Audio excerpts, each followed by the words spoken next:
안녕하십니까. 11월 24일 수요일 새벽 기도의 말씀을 전합니다. 하나님께서 오늘 우리에게 주시는 말씀은 사사기 11장 1절에서 11절까지의 말씀입니다. 사사기 11장 1절에서 11절까지의 말씀을 제가 읽도록 하겠습니다. 길르앗 사람 입다는 큰 용사였으니 기생이 길르앗에게서 낳은 아들이었고 길르앗의 아내도 그의 아들들을 낳았더라. 그 아내의 아들들이 자라매 입다를 쫓아내며 그에게 이르되 너는 다른 여인의 자식이니 우리 아버지의 집에서 기업을 잊지 못하리라 한지라. 이에 입다가 그의 형제들을 피하여 돕 땅에 거주하매 잡류가 그에게로 모여와서 그와 함께 출입하였더라. 얼마 후에 암몬 자손이 이스라엘을 치려하니라. 암몬 자손이 이스라엘을 치려할 때에 길르앗 장로들이 입다를 데려오려고 돕 땅에 가서 입다에게 이르되 우리가 암몬 자손과 싸우려 하니 당신은 와서 우리의 장관이 되라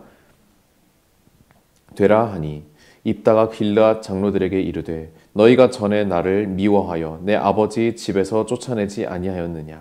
이제 너희가 환난을 당하였다고 어찌하여 내게 왔느냐 하니라.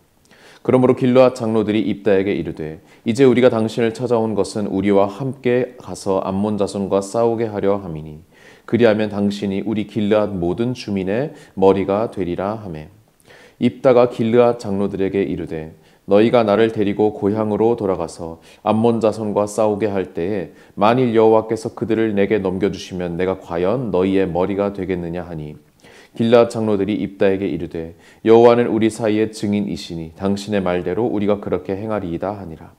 이에 입다가 길르앗 장로들과 함께 가니 백성이 그를 자기들의 머리와 장관을 삼은지라. 입다가 비스바에서 자기의 말을 다 여호와 앞에 아뢰니라. 아멘. 오늘 우리가 함께 읽은 말씀은 이제 사사 입다에 대한 그 이야기가 본격적으로 시작되는 부분입니다.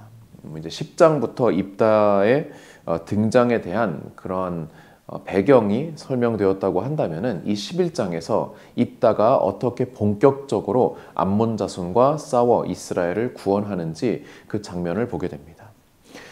11장 1절에 보면은 길르앗 사람 입다라고 나와 있습니다. 이 길르앗이라고 하는 것은 기본적으로 요단강 동편에 므낫세 반지파가 위치해 있었는데 그 동편의 므낫세 반지파, 나머지 반지파는 요단강 서편에 있었고요.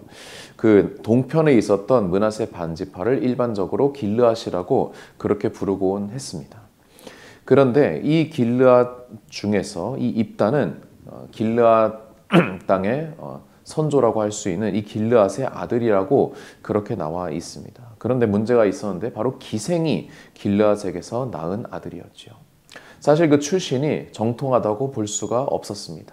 게다가 길르앗의 본처에게서 나온 소생들이 이제 말하자면 이제 첩의 자식인 입다를 이제 배척하는 그런 장면들이 나옵니다. 실제로 입다가 아마 이들보다 되게 나이도 좀 더 있었을 것이고 그리고 후에 보면은 굉장한 용력을 지닌 그런 용사라고 아마 신체가 강건한 자였기 때문에 이 본처에게서 난 자식들이 적자들이 이제 첩의 자식인 서자인 입다를 배척하고 경계해서 결국에 이제 쫓아내는 그 장면까지 보여지고 있지요.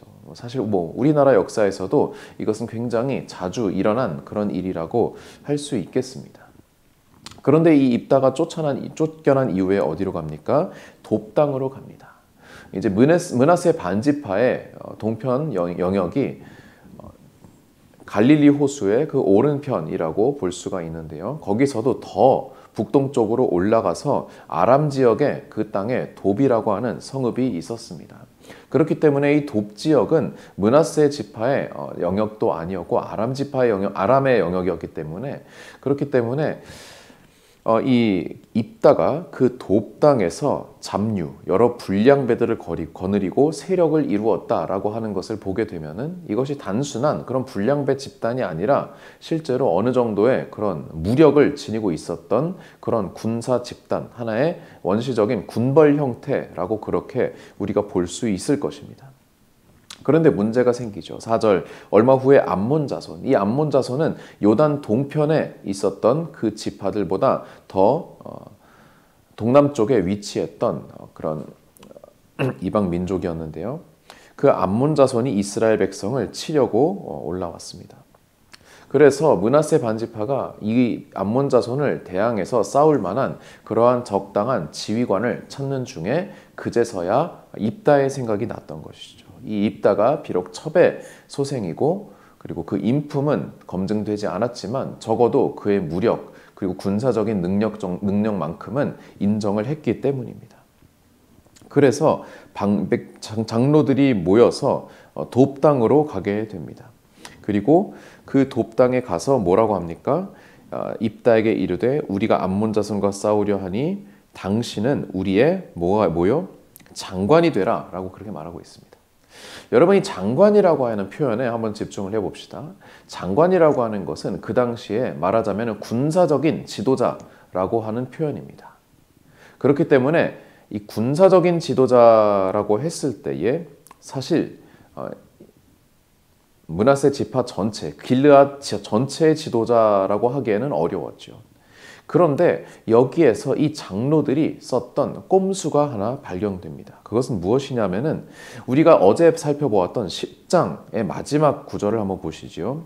길르앗 백성과 방백들이 서로 이르되 누가 먼저 나가서 암몬 자손과 싸움을 시작하랴. 그가 길르앗 모든 주민의 머리가 되리라 라고 했습니다.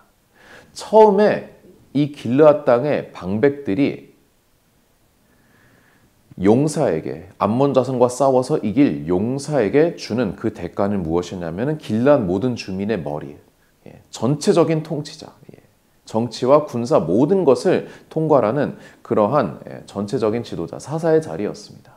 그런데 여기에서 11장에서 지금 길르앗의 장로들이 입다에게 조건으로 주는 자리는 장관의 자리입니다. 그러니까 군사적인 영역만 신경 쓰는 한 단계 아래의 자리였죠. 무슨 말이겠습니까? 원래 의논했던 것보다 하나 좀 더 낮추어서 실제로 이 입다를 모셔오려고 하는 그 자리, 데려오려고 하는 자리에서는 한 단계 낮추어서 지금 조건을 제시하는 것이죠. 어떻게 보면 굉장히 인간적으로 지혜로운 부분일 수도 있겠지만 그러나 한편으로는 정직하지 못한 그러한 방법이 아니겠습니까? 입다는 이러한 장로들의 속셈을 꿰뚫어 봅니다. 입다가 7장 7절 입다가 길르앗 장로들에게 이르되 너희가 전에 나를 미워하여 내 아버지 집에서 쫓아내지 아니하였느냐. 과거의 일을 지금 언급하는 것이죠. 이제 너희가 환난을 당하였다고 어찌하여 내게 왔느냐. 왜 쓰면 뱉고 달면 삼키려고 하는 그러한 모습을 보이느냐라고 그렇게 1차 거절합니다. 그제서야 8절 장로들이 입다에게 이르되 이제 우리가 당신을 찾아온 것은 우리와 함께 가서 암몬 자손과 싸우게 하려 함이니 그리하면 당신이 어떻게 해요? 우리 모든 길르앗 주민의 머리가 되리라. 그제서야 제대로 된 보상을 지금 언급하고 있는 것을 보게 됩니다. 입다는 거기에서 한 번 더 확인을 받습니다. 만일 9절 만일 여호와께서 그들을 내게 넘겨주시면 내가 과연 너희의 머리가 되겠느냐 한 번 더 확인을 하고 길르앗 장로들이 이번에는 어떻게 얘기합니까? 여호와는 우리 사이의 증인이시다. 당신의 말대로 우리가 그렇게 행하겠다 라고 그렇게 말합니다. 그리고 11절에 보면은 이 입다가 길르앗 장로들과 함께 가니 백성이 그를 자기들의 머리와 장관을 삼았다. 정치적인 또 군사적인 자리를 모두 입다에게 넘겨주는 것을 아직 전쟁이 일어나기 전에 넘겨주는 것을 보게 되고 미스바에서 입다가 자기의 말을 다 여호와 앞에 아뢰는 그런 장면이 추가되고 있습니다. 여러분 오늘 우리가 이 길르앗의 방백들이 장로들이 입다를 데리고 오는 그 모습을 볼 때에 어떤 점들을 우리가 발견할 수 있을까요? 성경에서 이 입다라는 인물 그렇게 많은 분량을 차지하고 있지는 않지만 굉장히 흥미로운 인물 중에 하나입니다. 첩의 자식으로 태어났고 굉장히 불우한 형제들에게 배척받는 그런 삶을 살았으나 그러나 그 자신의 무력 또 군사적인 능력은 굉장히 특출났고 먼 이방 땅으로 가서 불량배들을 거느리고 세력을 이루었고 다시 이스라엘의 므낫세 지파의 그 사사로 등극을 하여서 이제 이후에 나오게 되는 그 암몬과의 전쟁에서 승리하는, 그리고 또 그 뒤에 여러 가지 일들이 일어나는 굉장히 아주 다면적인 인물이라고 그렇게 볼 수 있습니다. 근데 그러한 입다를 므낫세의 장로들이 모시고 오는 그 장면에서 우리가 보게 될 것은 이 사이에 철저하게 인간적인 생각들이 오고 갔다는 것이죠. 사실 여러분, 외적과 싸우기 위한 지도자를 우리가 데리고 오는 그러한 일이 결코 가벼운 일이 아니죠. 자칫 잘못하면은 오히려 지도자를 잘못 뽑으면은 그러면은 전쟁에서 패배할 수도 있고, 또 능력은 출중하지만 인품이 부족한 지도자를 데려오면은 전쟁에서 승리할지는 몰라도 그 이후에 전국이 굉장히 위태로울 수 있는 그러한 여러 가지 어려운 점들이 있습니다. 그러나 여러분, 이 장면에서 이스라엘 백성들이 하나님께 여쭙고 그리고 하나님께 질문하는 장면이 등장했었는지 우리가 다시 한번 살펴봐야 할 것입니다. 물론 중간중간에 하나님의 이름이 나옵니다. 주로 이 여기에 등장한 사람들, 장로들과 또 입다가 자신의 주장을 할 때에, 자신의 생각을 이야기할 때, 또 자신의 생각을 남에게 설득하고 또 확신을 심어주기 위해서 하나님의 이름을 이용하는 그런 장면들이 많이 나옵니다. 실제로 이후 입다의 여러 이야기 중에 하나님께서 개입하시는 장면들이 있고 또 하나님이 언급되는 부분들이 있지만, 그러나 이스라엘 백성도 그렇고 입다도 그렇고 적극적으로 하나님의 말씀을 듣고 물어보고 또 순종하는 장면이 등장하는지는 글쎄요, 그렇게 판단하기는 좀 어렵습니다. 이 입다의 이야기는 이때 당시 사사시대 당시에 이스라엘 백성의 영적인 상태를 보여주는 하나의 에피소드라고 우리가 볼 수 있습니다. 여러 가지 닥쳐있는 문제들을 해결함에 있어서 하나님께 질문하기보다는, 하나님께 지혜를 구하기보다는 사람의 지혜와 사람의 감정과 그리고 사람의 나의 어린 시절에 받았던 상처, 나의 복수심, 나의 욕망, 이러한 것들에 의해 좌지우지되는 그러한 모습들을 더욱더 많이 보게 됩니다. 안타까운 일이죠. 그리고 하나님께서는 이 시대를 이후에 말씀하실 때에 각자 사람들이 자기 소견에 옳은 대로 행하였다라고 그렇게 평가를 하십니다. 사랑하는 성도 여러분, 우리가 지금 암몬 자손의 침략을 받고 있지는 않지만, 그러나 교회 대내외적으로 또한 가정에서 또 직장에서 여러 가지의 상황에서 우리 인생에 문제들이 발생합니다. 그 문제들을 우리가 해결함에 있어서 하나님의 뜻대로 하나님께 묻고 하나님의 말씀대로 하나님의 방식대로 행하고 있는지, 그렇지 않으면은 사람의 생각과 사람의 욕심과 물질과 감정을 앞세워서 일하고 있는지, 그러한 것들을 우리가 다시 한번 살펴보기를 원합니다.